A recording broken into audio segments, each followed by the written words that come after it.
All right, so our project was the home security system, and it was done by myself, Kitsia, and Jose.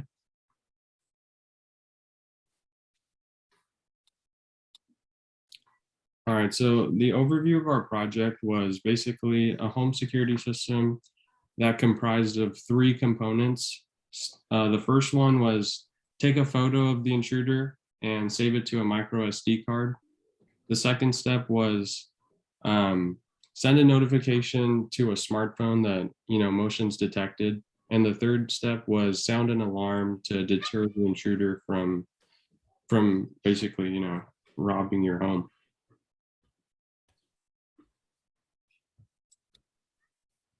So for our project, we needed these major components. We needed the PIR motion sensor to detect infrared. We needed the ESPN32 camera module.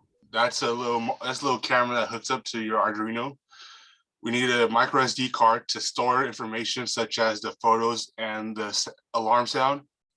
We need the Arduino Uno because that was the heart of the notification system. We needed a speaker output so we can give out the sound. We needed the Telegram app so we can relay notification systems.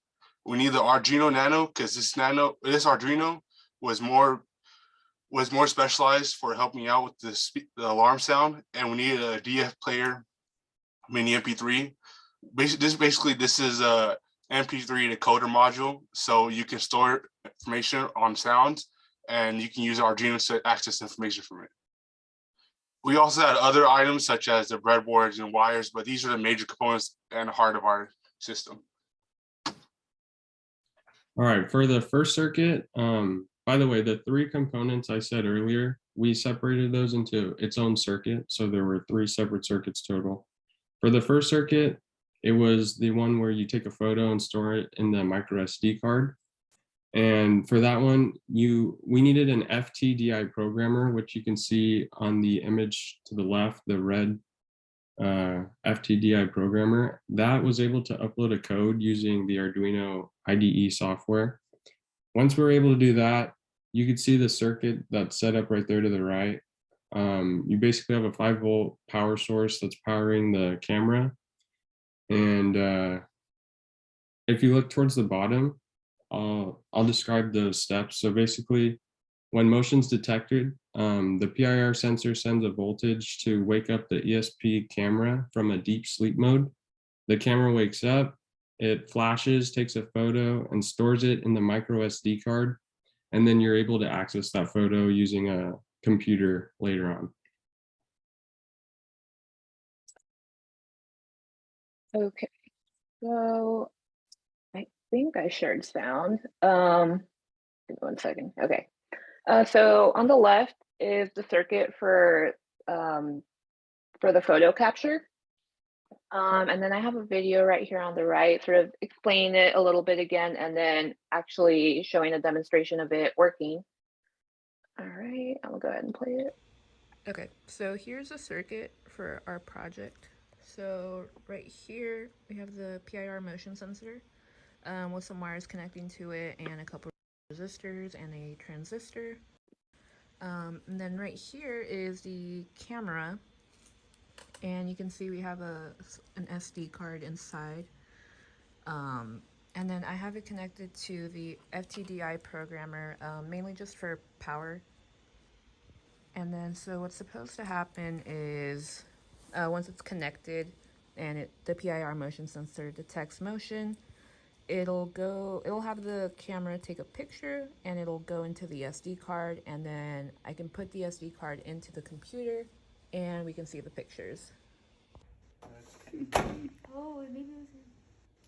Okay. Wait. Okay.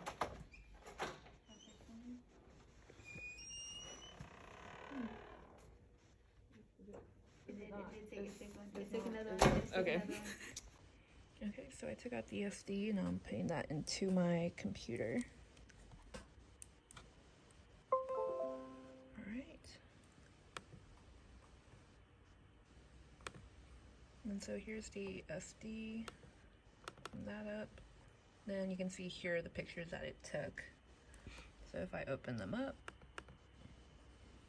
Here's first picture, second, and third. So you can see that it actually worked and it took the pictures. Okay, so that was it working. So the next part of it was we wanted to send a notification to our phone when motion was detected. Oh, okay, so for that, I ended up using, I went through a lot of different options. I landed on the Telegram app. I don't know if you guys have heard of it, but it's a cloud-based instant messaging, and it uses voice over IP. And it gives you the ability to create bots to interact with. So it was really cool because there's bots already integrated into Telegram. And one of the bots actually gives you a bot token for, your own unique bot that you want to create for, any project that you're working on. And all you really need to do is implement that token into your code, and then you're able to, you know, basically program whatever you want that bot to do. So for this project, we wanted it to send us a notification when motion was detected. And what was great about Telegram also, since this was for a home security system, maybe not everyone in the home will have the same phone or, service. So it is cross-compatible with a lot of different OSs. Okay, and so this really simplified the previous circuit that you just saw with the photo. I did have to change the ESP32. I was able to find one. I don't know if you can tell, this one's a little bit bigger. The only difference is it doesn't have an SD card slot. So what I was working on towards the end, and I wasn't able to implement it, was basically also programming our bot that we created to also send a picture with the notification. Since this specific ESP32 didn't have the functionality of saving it into an SD card slot, but it actually is a little better because that saves a lot of time, and you would just get it all in one text. So on the right here, you can see it working. So every Telegram bot, basically they run off of commands. So the command starts with a / and then the command that you programmed. So the start command, basically just, you need it to start receiving notifications, and you only needed to use it once. I just put it so it was easier to tell when I started. And then once the ESP32 has power, it sends a message that it started up, and then you get a message every time motion is detected. All right, and then so I have 2 videos right here.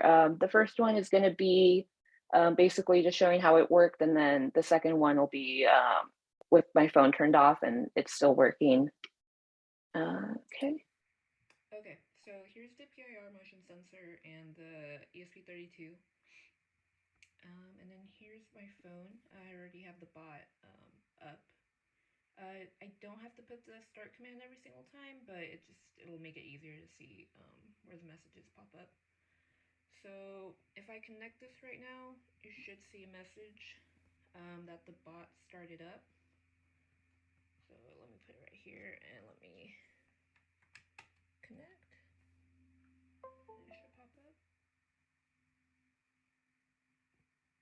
There it goes. And now if I pass my hand through here, there, I got the message.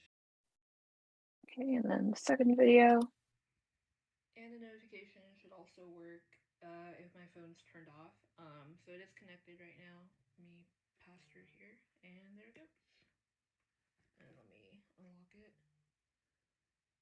And focuses, you can see motion detected. Okay, and then I'll pass it Okay, off so to Jose. So this is a circuit for the alarm, and you can see that it really nicely tucks in, except for the cables. It's kind of, a little wonky, but you can see the Arduino Nano and the DF Player Mini, the MP3 module, they go right in the breadboard, and I have it to where my PRS sensor is extended using the breadboard cables.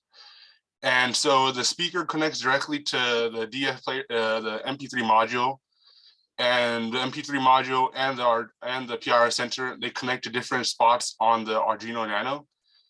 And so it's kind of hard to see exactly the wiring, but you can see right there that they all go into one circuit, and they're all powered by turning on the Arduino Nano. And you can see here the video of how the alarm works.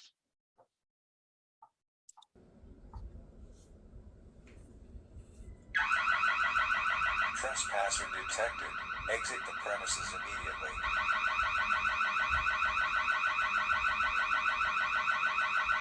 Trespasser detected. Exit the premises immediately.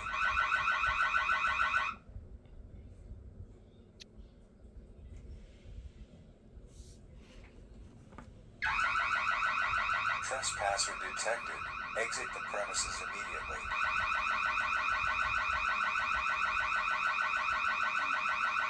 Trespasser detected.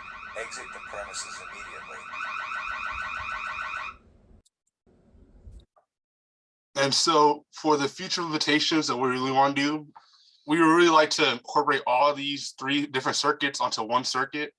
It'll make it way easier to market and way easier to manage, since they can all use the same basis, just in case like PRS sensor different frequencies or different sensitivities. We also like to use an auto dialer function that can be customized to call either the homeowners or authorities. So like right now, home securities, they have the option to contact the police if you don't answer right away, and that would be a nice one to have just in case.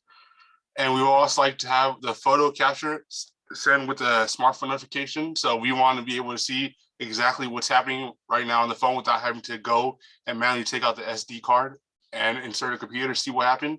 If you get that in one notification, it'll be way easier. And that should be it.